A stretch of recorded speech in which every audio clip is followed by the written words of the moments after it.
안녕하세요. 미국 주식으로 부자되기 무지분입니다. 자, 저는 2025년을 맞이해서 2025년에 우리에게 큰 투자 기회가 될 유망주를 계속 발굴하기 위해서 공부를 하고 있는데요. 이번에는 구독자분께서 분석 요청을 해주신 기업이었어요. 그래서 그 종목을 제가 공부해 보면서 저는 상당히 괜찮은 것 같았어요. 이렇게 괜찮을 수가 있나 할 정도로 괜찮은 것 같은데, 물론 투자 리스크도 있긴 합니다. 그런데 이렇게 괜찮은 종목이 주가가 왜 이렇게 저렴한지 의심이 들 정도로 괜찮은 종목을 발견했습니다. 먼저 종목 분석 의뢰를 해주신 구독자분에게도 감사의 말씀을 드리고요. 자, 이 종목이 제가 찾고 있던 이 7가지 조건을 왜 충족을 했는지에 대해서도 말씀을 함께 드리도록 하겠습니다. 자, 마찬가지로 종목을 공부해보는 영상입니다. 매수 매도 추천 같은 것은 아니고요. 자, 그럼 시작하겠습니다.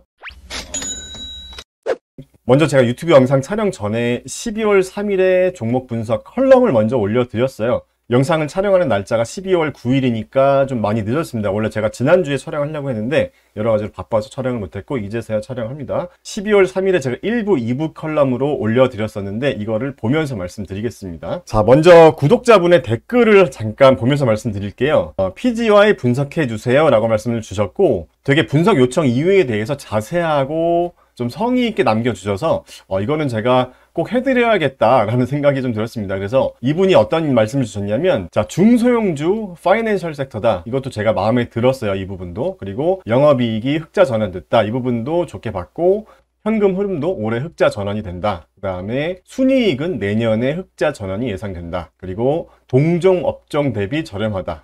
업스타트 홀딩스 UPST가 그 다음에 금리 인하로 인한 향후 성장 가능성이 높다 라는 6가지 말씀을 주셨어요. 그러니까 우리 미주부 시청자분들도 종목 분석 요청을 만약에 원하신다면 이분처럼 본인이 알고 있는 내용을 좀 자세하게 좀 기재해 주시면 왜 분석 요청을 했는지, 그럼 제가 좀 더 판단하기 좀 좋을 것 같습니다. 다른 댓글들도 보면 재무제표 봤는데 재무제표 완전 안 좋습니다. 영업이익이랑 순이익 완전 말짱 꽝이네요. 이런 댓글이 있었고, 대댓글로 이 글 쓰신 분이 순이익은 아직 적자지만 영업이익 올해 흑자 전환했어요 라는 댓글도 있었고, 매출 3배 정도 더 나오면 좋겠네요. 대출 많고 적자 기업이네요. 이런 댓글들이 있었습니다. 자, 어떤 회사인지 한번 지금부터 알아볼 건데, 일단 제가 찾던 7가지 조건을 충족한 부분은 영상 뒤에서 말씀드릴게요. 제가 어떤 기업인지 2개의 리포트를 가져왔어요. 그러니까 긍정적인 리포트 하나, 부정적인 리포트 하나를 가져왔는데 11월 12일에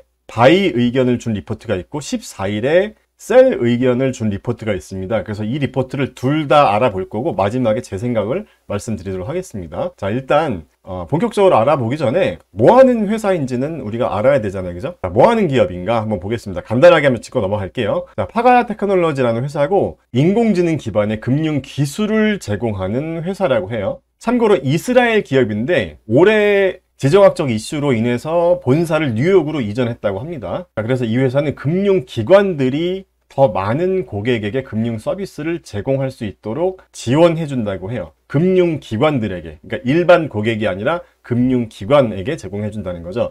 자, 어떻게 제공해 주냐면 본인들의 어떤 기술을 API를 통해서 접근하게 해주는 거죠. 그러니까 파트너 회사들이, 그러니까 금융 회사들이 되겠죠. 어떤 걸 제공해 주냐면 이 AI 기술을 활용해서 그러니까 신용 평가를 해주는 것 같습니다. 그래서 2024년 3분기 기준으로 31개의 대출 파트너랑 협력해서 2조 달러 이상의 신청서를 평가했다고 해요. 그러니까 이 기술을 제공해서 수수료를 받는 형태인 것 같습니다. 수익 모델이. 그래서 이 부분도 제가 찾던 키워드 중에 하나입니다. AI 소프트웨어 이쪽에 해당되는 기업이기 때문에, 그래서 AI와 머신러닝 기술을 사용해서 금융기관이 더 많은 고객들에게 신용을 제공할 수 있도록 지원한다. 그러니까 저는 이제 이런 생각이 들었어요. 이런 것들을 기존 전통적인 금융사들은 못하는 건가? 기존 대출기관은 못하는 건가? 라는 생각이 들었는데, 기존의 신용평가 모델로는 승인하기 어려운 고객들이 있다라고 해요. 그래서 이 파가야라는 회사가 가지고 있는 AI 모델을 통해서 신용평가를 진행한다고 합니다. 그러니까 이런 서비스를 이용하는 거죠. 대형 투자 그런 기관들이. 그래서 이런 분석을 바탕으로 해서 대출 승인 여부를 결정할 수 있다고 합니다. 자, 경쟁사는 어떤 기업들이 있을지도 알아봤는데, 업스타트 홀딩스, 그 다음에 우리가 많이 들어본 어퍼몰딩스, 이런 회사들도 있는데 모두 대출을 해주는 그런 핀테크 업체라고 보면 되는데, 차이점이라고 한다면 예를 들어서 업스타트 홀딩스 같은 경우는 대출 승인을 해주는데 이게 직접 고객에게 대출을 해주는 회사입니다. 그러니까 이 파가 테크놀로지랑은 다른 거죠. 그러니까 쉽게 말하면 B2C 비즈니스를 하는 회사죠. 이 업스타트 홀딩스는. 파가 같은 경우는 B2B 비즈니스를 하는 회사고, 자, 어퍼홀딩스도 마찬가지죠.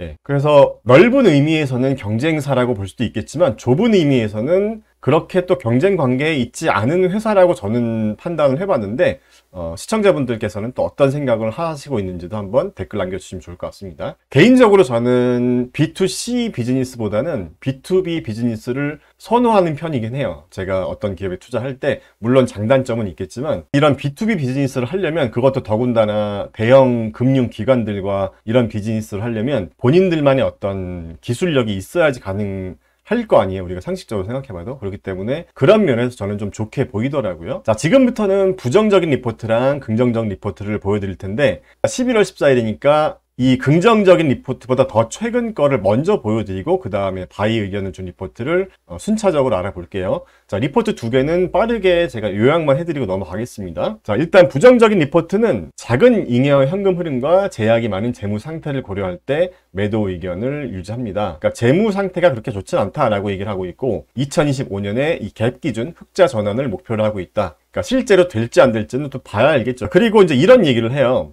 2025년에는 매출 성장률이 20% 정도로 둔화될 것으로 예상된다. 그러니까 성장성이 둔화될 것에 대한 우려를 하고 있습니다. 참고로 파가 테크놀로지의 과거 이 매출 성장성을 보면 굉장히 좋았어요. 자, 2020년부터 2022년까지는 최소 50%, 많으면 300% 이상의 매출 성장률을 보여줬고, 2023년에 급격히 둔화됐다가 다시 최근 1년 사이에 26% 정도의 매출 성장률을 보여주고 있는데, 지금 이 리포트에서는 이런 스타트업 기업 같은 경우는 20% 정도 성장하는 걸로는 좀 부족하다라는 의견으로 한번 보시면 될 것 같습니다. 그리고 아직까지는 좀 시작 단계에 있는 회사이기 때문에 주식의 가치 평가를 좀 정량화해서 판단하기는 좀 어렵다라는 의견을 줬어요. 그리고 재무적으로도 현금 보유량과 이 부채 양을 따져봤을 때 썩 좋지 않다라고 얘기를 하고 있습니다. 그리고 리스크 요인으로 주식 수가 12% 증가했다고 합니다. 2024년도 기준으로. 그러니까 주식 수가 증가했다는 건 주식 가치가 희석된다는 거니까 기존 주주 입장에서는 안 좋은 거겠죠. 주식 수가 증가한 이유는 여러 가지가 있을 수 있겠지만, 뭐 유상 증자할 수도 있고, 아니면 어떤 내부자들 보상 체계로 주식이 계속 발행될 수도 있고, 어쨌든 기존 주주들 입장에서는 안 좋은 거죠. 투자자들 입장에서는. 그래서 이런 여러 가지 이유로 매도 의견을 유지한다라는 리포트가 있었습니다. 자, 그러면 지금부터는 긍정적인 리포트를 한번 말씀드릴게요. 제가 이렇게 두 가지 리포트를 보여드리는 이유는 이렇게 서로 다른 관점의 리포트를 보면서 우리만의 투자 기준을 잡아보는 공부를 하자는 겁니다. 자, 긍정적인 리포트 한번 볼게요. 자, 일단 제가 형광펜으로 표시한 부분 위주로만 설명드리겠습니다. 자, 이 파가 테크놀로지는 영업이익 흑자지만 아직 순이익은 적자죠. 그럼에도 불구하고 이 조정 에비타 기준으로는 이익을 내고 있다. 그래서 마진이 21.8%까지 상승했다라는 이제 긍정적인 의견을 냈고, 그 다음에 4분기 가이던스가 좀 안 좋았던 모양입니다. 그래서 주가가 하락했지만 강한 성장 잠재력을 고려할 때는 현재 주가가 저평가된 상태라고 본다. 이렇게 얘기를 했어요. 참고로 주가를 잠깐 보면 크게 재미없는 주가 흐름입니다. 최근 주가 흐름을 보면 좀 변동성도 큰 것 같고, 아마 실적 발표 때마다 좀 뭔가 크게 시장의 어떤 기대감에 미치지 못했었던 그런 모습을 보였던 것 같은데, 지금 현재 주가가 10.2불 정도 됩니다. 수익성 분석 부분은 앞에 얘기랑 비슷합니다. 영업이익은 흑자를 냈고 순이익은 적자지만 조정 에비타는 흑자를 냈다. 이건 넘어갈게요. 그리고 가치평가에 대한 부분, 자, 이 부분이 좀 중요한 부분인 것 같습니다. 실제로 우리가 어떤 자산을 평가할 때 싸냐 비싸냐, 우리가 싼 가격에 들어가는 거냐 비싼 가격인 줄 알고 들어가는 거냐를 우리가 판단해야 되기 때문에, 자, 이 부분에 대해서 이 리포트에서는 뭐라고 얘기하냐, PSR이죠. 주가 매출 비율 1.2배, 지금은 더 낮아졌습니다. 그건 뒤에서 보여드릴게요. 이 리포트가 11월 14일이고 지금은 12월 9일이기 때문에 이거보다 더 낮아졌어요. 한 배도 안 됩니다. 자, 그 다음에 EV/EBITDA 9.5배, 이 선행 주가 수익 비율, 그러니까 PER, 이 포워드 기준 PER이 18배. 이것도 지금 더 낮아졌어요. 이제 이 상태도 저렴한 거다라는 얘기를 했다는 거죠. 그래서 이 리포트에서는 매년 20% 성장하는 기업인데 그거에 비하면 이런 지수들이, 이 수치들이 낮은 거다라는 이야기를 하는 거죠. 그러니까 바로 전에 부정적인 리포트는 20% 성장하는 걸로는 부족하다라고만 되어 있었고, 이 긍정적인 리포트는 20% 성장하는 기업에 비해서 이 정도 밸류에이션이면 낮은 거다라는 이야기를 했습니다. 주식 투자에 정답이 있진 않지만 판단은 한번 우리가 해보면 되겠죠. 뭐가 더 합리적인 판단인지. 제 개인적인 생각도 뒤에서 말씀드릴게요. 자, 그 다음에 최근에 이제 주가 하락 보시면은 주가가 많이 빠졌죠. 주가가 17불까지 올라갔다가 10불 근처까지 빠졌으니까 굉장히 변동성이 큽니다. 그만큼 리스크도 있는 종목이라고 볼 수 있겠죠. 최근에 주가 하락 이유는 이 4분기 가이던스가 다소 보수적이었다. 그러니까 시장의 기대를 못 맞췄다라는 거죠. 자, 그리고 재무 상태표에도 좀 높은 금리에 어떤 사채를 발행했다라고 되어 있는데, 자, 이 부분에 대해서는 잠깐 제가 먼저 말씀드릴게요. 제가 최근 기사를 좀 검색해 봤는데 이런 기사가 있었어요. 제가 이 기사의 내용을 그냥 간단하게 요약해 드리면, 이 파가야가 4,300만 달러 정도의 이 신규 대출을 포함해서 자금 조달을 완료했다라는 내용의 기사였어요. 그러니까 지금 금리가 계속 인하되고 있기 때문에 더 낮은 금리로 기존의 높은 차입금을 상환하는 목적으로 또 이런 자금 확보에 성공했다라는 기사입니다. 그래서 결론적으로 이 기사의 내용은 이번 거래를 통해서 고금리 차입금을 저금리로 전환하고 유동성을 확보했다. 재무적인 유연성을 더 강화할 수 있게 됐다라는 기사고, 이 기사가 언제 기사냐면 12월 3일자 기사입니다. 그래서 여기서 이야기하는 높은 이자 비용이라는 리스크도 있지만 최근에 이런 소식도 있었다라는 정도로 봐주시면 될 것 같습니다. 자, 그러면 지금부터는 제 의견을 말씀드릴게요. 제 개인적인 의견입니다. 주관적인 의견. 자, 일단 저 같은 경우는 이렇게 여러 가지 방법으로 종목을 보게 되면 제가 만든 적정주가 템플릿으로 돌려보는데,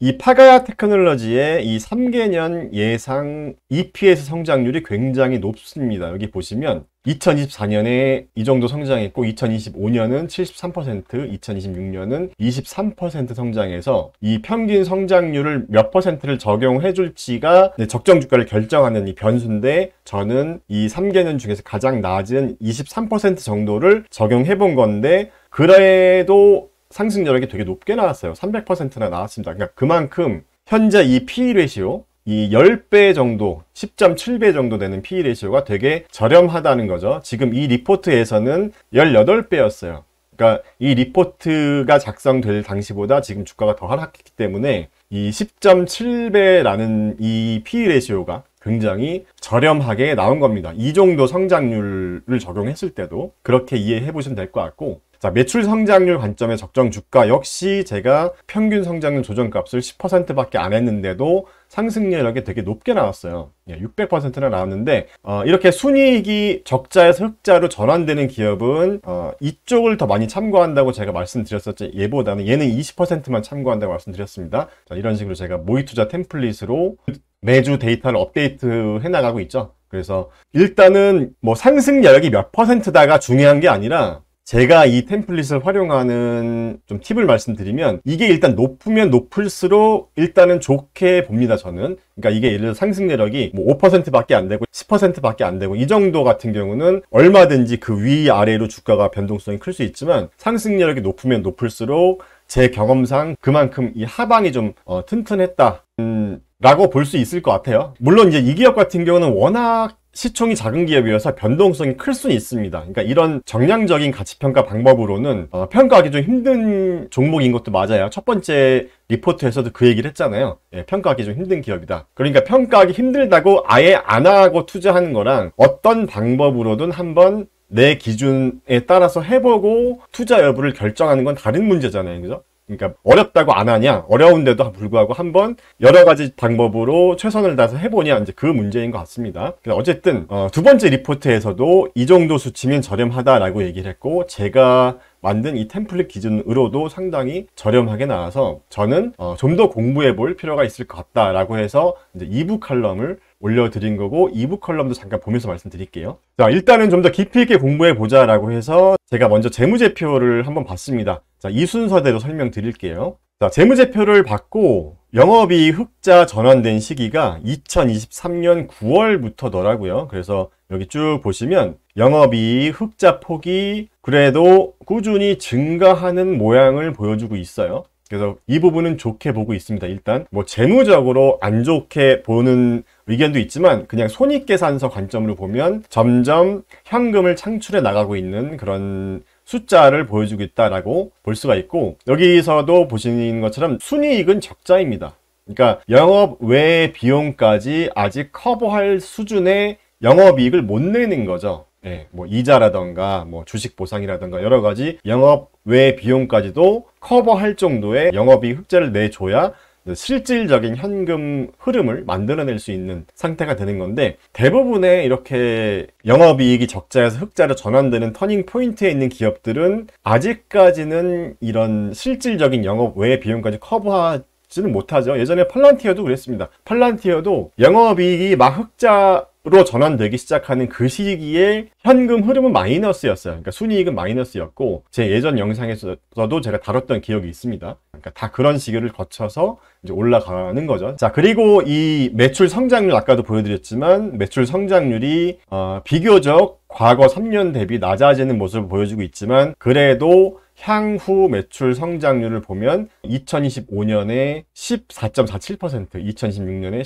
19.39% 정도 성장하는 걸로, 그러니까 성장이 둔화되고 있는 걸로 보여지지만, 제 템플릿 기준으로 이 평균 성장률 조정값을 더 보수적으로 10%만 했을 때도 현재 밸류에이션, 현재 주가가 저렴한 걸로 나왔다는 거죠. 참고로 현재 PSR이 0.79밖에 안 돼요. 1도 안 됩니다. 한 배도 안 돼요. 그러니까 그 두 번째 리포트에서도 얘기한 게 뭐 한 20% 정도 성장하는 기업의 PSR이 이 정도는 저렴한 게 맞다라는 논리입니다. 자, 그런데 우리가 물건을 살 때도 비싼 건 비싼 이유가 있고 싼 건 싼 이유가 있잖아요. 그러니까 이런 종목 같은 경우도 이렇게 저렴하게 된 이유가 또 있을 테니까 그런 이유도 한번 우리가 알아보면 좋을 것 같아요. 일단은 그 리포트에서도 얘기했지만 이 현금성 자산이 계속 줄어들고 있는 모습을 보여주고 있었고요. 그리고 이 매출 채권이 증가하고 있었는데, 이 매출 채권이 증가하고 있는 건 매출이 증가하고 있는 것과 비례해서 증가하고 있어서 제가 개인적으로 볼 때는 뭐 크게 우려할 수준은 아닌 걸로 판단이 들었고요. 그 다음에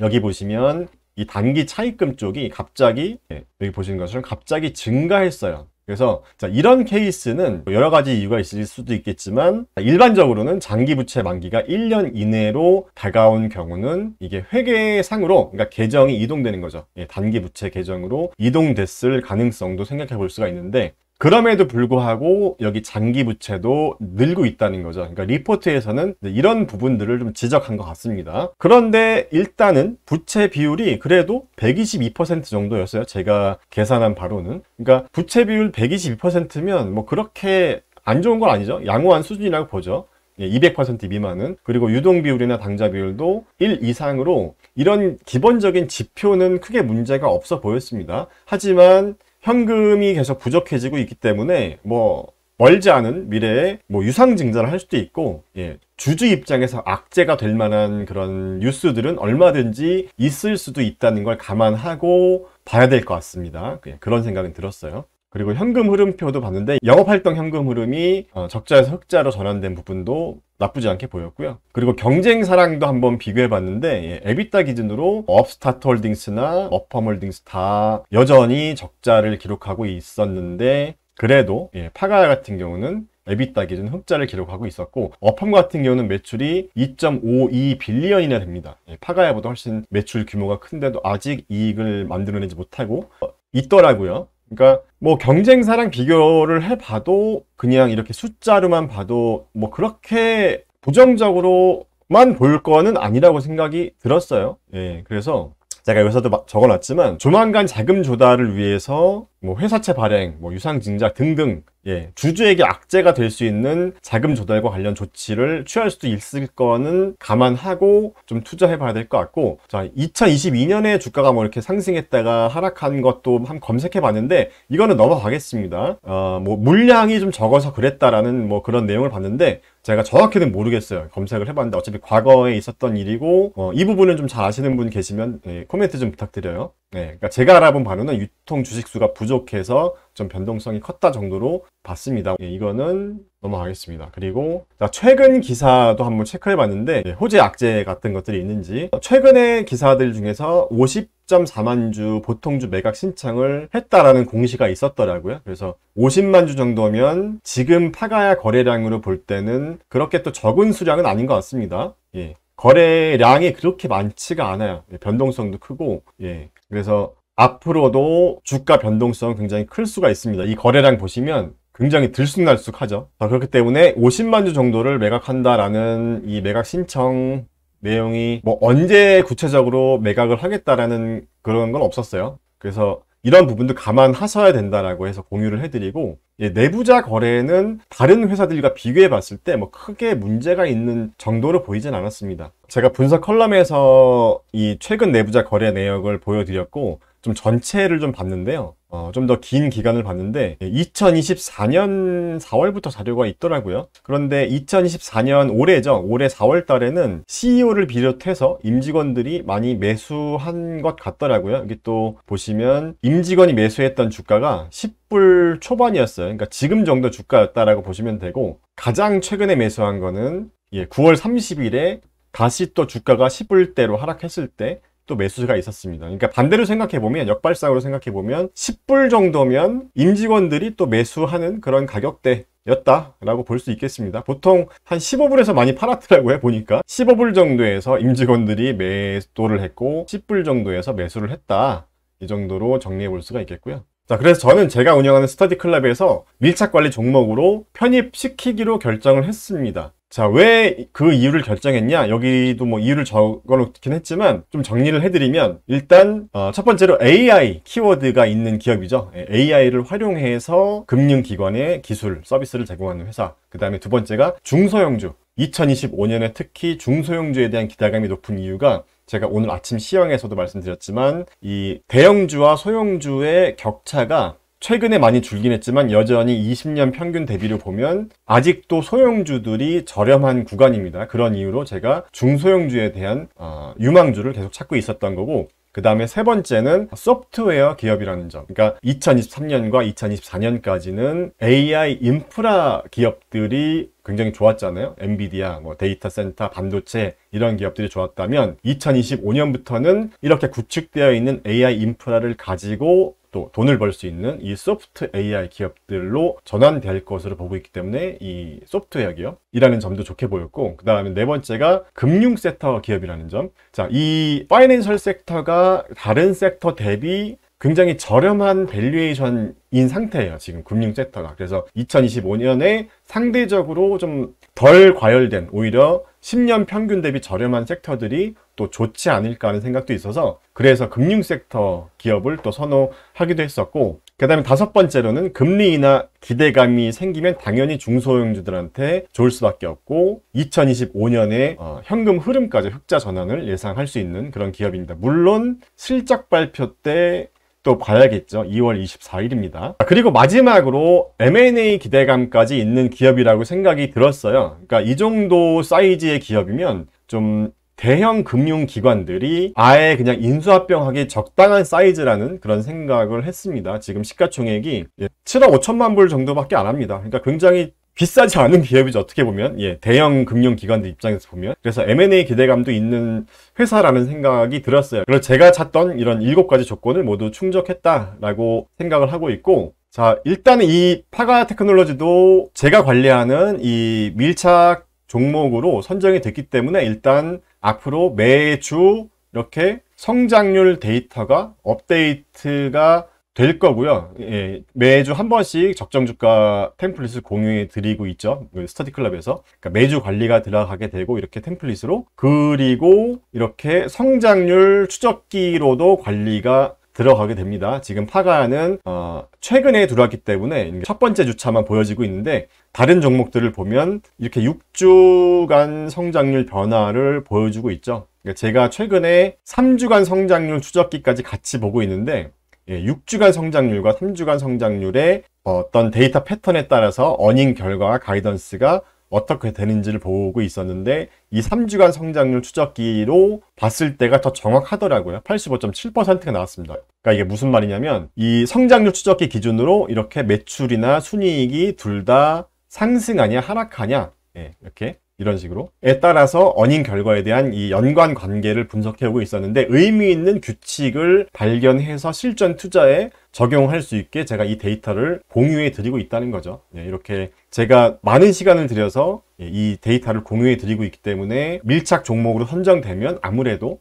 실전 투자에 좀 참고가 될 수 있는 그런 자료들을 보실 수가 있겠죠. 그래서 아무튼 이 파가야는 제가 관리하는 밀착 종목으로 편입을 시켰다 이렇게 보시면 될 것 같고, 마지막으로 좀 시장 자체가 좀 과열되고 있는 부분도 한번 보셔야 될 것 같아요. 제가 이 자료도 한번 보여드렸었는데 버핏 지수라고 하죠. GDP 대비 시가총액, 증시 시가총액을 계산한 버핏 지수가 역대 최고점입니다. 그러니까 2021년 말에 최고점을 찍고 크게 하락했었는데 지금은 더 과열된 상태고, 이 외에도 여러 가지 지표들, 뭐 S&P 500의 포워드 P라던가 여러 가지 지표들이 지금 10년 평균 대비 과열 구간에 있기 때문에 개별 종목 분석과는 별개로 시장 자체는 점점 과열 구간으로 가고 있는 것 같더라고요. 그래서 그런 부분도 간과해서는 안 될 것 같다는 생각이 들었습니다. 자, 오늘 영상이 생각보다 좀 길어졌는데 여기까지 시청해주신 분들 정말 고생 많으셨고, 나가시기 전에 좋아요 버튼 한번 부탁드리겠습니다. 감사합니다.